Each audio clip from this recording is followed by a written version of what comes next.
سرکار غوث اعظم رضی اللہ تعالیٰ عنہ کے فیض یافتگان میں بہت سے عمرا بھی آئے ہیں، بہت سے اسلام کے جو عظیم ہیرو ہیں وہ بھی آئے ہیں۔ سرکار غوث اعظم رضی اللہ تعالیٰ عنہ کے زمانے میں حضرت سلطان صلاح الدین ایوبی رحمۃ اللہ تعالیٰ علیہ کا وقت ہے۔ میں یہ بات اس لیے عرض کر رہا ہوں کہ کیونکہ کل 11ویں آنے والی ہے، لیکن کل کا جو دن گزرا 2 اکتوبر کا، تاریخ میں آج سے 838 سال پہلے 1187 کو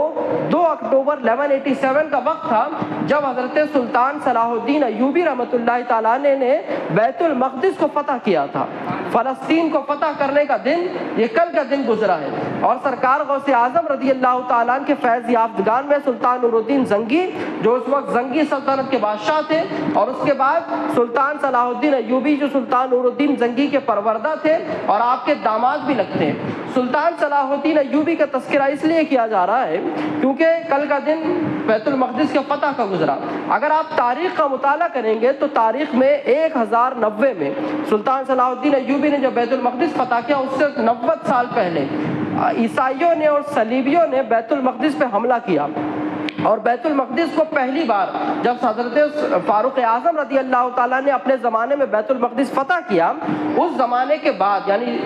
قریب 20 ہجری کے بعد یہ پہلا موقع تھا جب فلسطین اور بیت المقدس جو ہے مسلمانوں کے ہاتھ سے نکلا، اور 1090 عیسوی میں فلسطین کو صلیبیوں نے حملہ کیا، اس پر قبضہ کیا، اور تاریخ کا وہ دردناک موقع آیا کہ فلسطین کی زمین اور بیت المقدس کی گلیاں جو ہے وہ خون سے نہرا رہی تھی، اور اس وقت جتنے لوگ تھے ان کو جو ہے وہ کاٹا گیا اور ان کا خون جو ہے بے بہا بہایا گیا۔ اور اس کے بعد 90 سال کا وقت گزرا جب فلسطین جو ہے بیت المقدس مسلمانوں کے ہاتھ میں نہیں تھا، بیت المقدس پر جو ہے عیسائیوں کا قبضہ تھا، اور اسی وقت میں سلطان نور الدین زنگی نے عہد کیا تھا کہ اگر میں اپنی زندگی میں، آپ نے ایک ممبر بنوایا تھا لکڑی کا، اور اس ممبر کو آپ کی جو ہے ایک بشارت ہوئی تھی کہ اس ممبر کو تمہیں بیت المقدس میں رکھوانا ہے۔ سلطان نور الدین زنگی نے جب وہ ممبر بنوایا تو آپ نے یہ عہد لیا تھا کہ میری زندگی کا ایک ہی مقصد ہے کہ اس ممبر کو بیت المقدس میں رکھوا دوں۔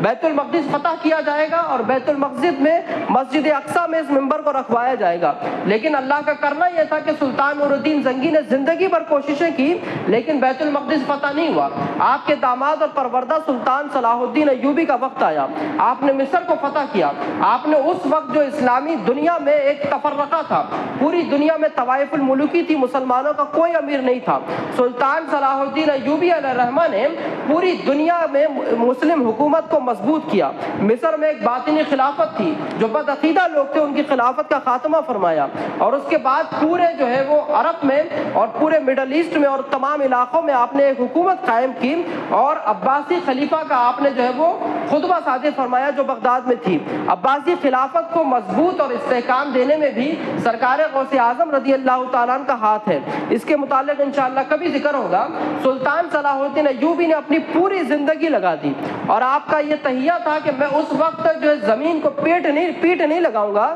جب تک کہ بیت المقدس فتح نہ کیا جائے۔ اسی دوران جو ہے ایک عیسائی بادشاہ فریڈرک نام کا تھا، وہ حج کا جو قافلہ جاتا تھا اس علاقے سے، وہ حج کا قافلہ جا رہا تو حج کے قافلے پر اس نے حملہ کر دیا تھا، اور حملہ کرنے کے بعد حاجیوں کو اس نے بے گناہ حاجیوں کو قتل کیا، اور قتل کرنے کے بعد آقا کریم صلی اللہ تعالی علیہ وسلم کی شان میں گستاخی اور نازیبہ الفاظ کہے۔ اس وقت سلطان صلاح الدین ایوبی نے کہا تھا کہ میں اس وقت تک اپنی پیٹھ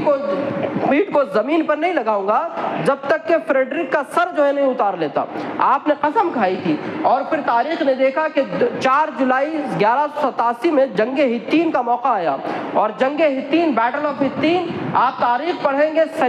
صلیبیوں کو، کروسیڈرز کو تاریخ میں سب سے بڑی ہزیمت جنگ ہتین میں ہوئی، اور ایسی عظیم ہزیمت ہوئی کہ اس جنگ میں قریب 30,000 صلیبی جو ہے وہ ایسے ہی مارے گئے تھے۔ پیاس کی شدت نے اور آگ کی تپش نے، یہ ایک بڑی اسٹریٹجی تھی جس کو بیان نہیں کیا جا سکتا۔ سلطان صلاح الدین ایوبی نے صلیبیوں کا جو ہے وہ لشکر تباہ کر دیا، اور اس کے بعد 2 اکتوبر 1187 کا وقت آیا جب سلطان صلاح الدین ایوبی نے بیت المقدس فتح کیا۔ جیسے ہی سلطان صلاح الدین ایوبی نے بیت المقدس فتح کیا، عیسائی یہ سوچ رہے تھے، کرسچن جو اس وقت تھے وہ سوچ رہے تھے کہ 90 سال پہلے جب ہم نے بیت المقدس فتح کیا تھا تو ہم نے خون کی ندیاں بہائی تھی، ہم نے جو ہے مسلمانوں کا بے دریغ جو ہے خون بہایا تھا، اور اب سلطان صلاح الدین ایوبی تو عہد کر کے آئے ہیں کہ ہم جیسے ہی فتح کا اعلان کریں گے، ہم جیسے ہی بیت المقدس فتح کریں گے، ہم جو ہے کسی کو چھوڑیں گے نہیں۔ لیکن سلطان صلاح الدین ایوبی کا یہ کارنامہ تھا